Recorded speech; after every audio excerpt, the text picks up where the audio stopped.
Hey guys, welcome back to Paradise. So last night me and Heather were sitting up chatting, like we always do, but we started chatting about the good old days of being in the Ford Escape and just bumping around in that thing. So if you're new to Paradise on Pennies, Heather is my wife, and we live on the road full time, and we have since at least 2016, I believe. So we started off in a Ford Escape, the little SUV, and because that's what Heather owned, and that's where we met in 2015. So we just took off in that thing. It was already paid for, so we decided to live in that, and we spent a couple of years in that. And at that point, we had Lily, which was our oldest dog, which we no longer have anymore. And then we ended up picking up Kluani, which is our big boy right now. He's about 8.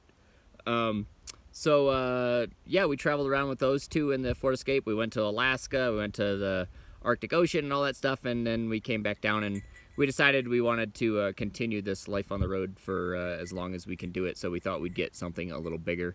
So we ended up getting the pop-up truck camper that we have now, and it's just an old truck camper. But anyways, we were reminiscing on the days of the Escape and wondering like what the biggest differences were between being in the Escape and being in the truck camper. And we were thinking like most of the stuff that we have right now we actually had while we were in the Ford Escape, so it really, there's not too much difference. The biggest things that we could think of was actually that we have the ability to bring more of kind of the same stuff, which the biggest things that we bring along with is food and water. So now we have like almost all of our cupboards in the camper and underneath the back seat and everything is food or water. So that was like our biggest reason, our biggest change with getting the camper. Obviously it's just more room in general, so now we have a full bed and we can stand up and cook inside, and that was just amazing. So now we have a big mattress, or whatever, a mattress instead of sleeping in the back of the SUV, and we don't have to go crazy like moving all this stuff. But when we were in the SUV, we didn't really have room for all that stuff. We had some food and we had some water, but we got the big like the big 7-gallon Reliance containers now. We have 3 of them.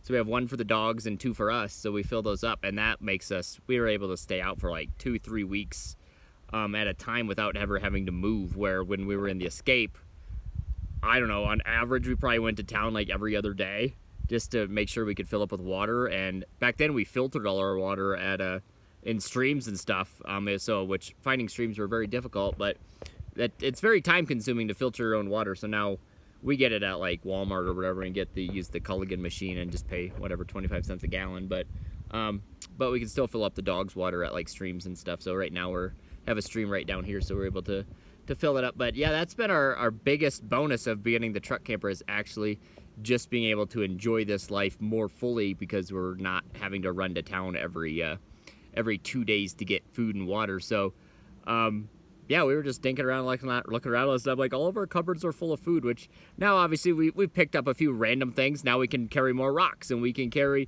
more books, and we can get another dog. Hence we got Soli. So now we got 3 dogs again, or we have Ohana. Sorry, we have Ohana and Soli. So now we got Clue, Sol, and Ohana.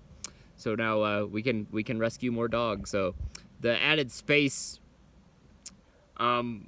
really wasn't too much for us, I guess. It was a little bit just to be able to cook inside and stand up inside, which was huge, because the SUV you're not able to do anything inside. So if you're one person, it might be okay for a little while, but after a few years, it gets a little cramped. So we decided to upgrade. But yeah, we just been reminiscing on the Escape days and how there are definitely a lot of things that we really miss about the Escape. So maybe we'll do a separate video on that one. But the Escape was very nice and efficient, and just be able to get and go, where the truck camper now we have more stuff, like I said. So it's like now we got to pack up, and it takes a little bit longer, and you really don't want to just like kind of stay at one spot for a day and then leave. You want to just stay there for a week at least, or a couple days, to make it seem worth it, in order to try to unpack everything and get everything set up. But the little things obviously make it more luxurious. So but with luxury comes the cost of having to deal with it. So, but anyways, that's just a little quick video today about what we were reminiscing on yesterday, and thinking about the Escape days and why what was our biggest advantage of getting the truck camper. So if you're in an SUV and you're looking at maybe upgrading to something a little bigger, a truck camper is fantastic. We've done lots of videos on why you should get a truck camper and not a van. So if we'll probably make some more in the future as well. But if you're looking at upgrading, just get an older one. They're really cheap actually. And then the truck, you can just get whatever kind of truck you're wanting. But anyways, we'll let that be it for now. And thanks for watching, guys. And we'll talk to you guys soon.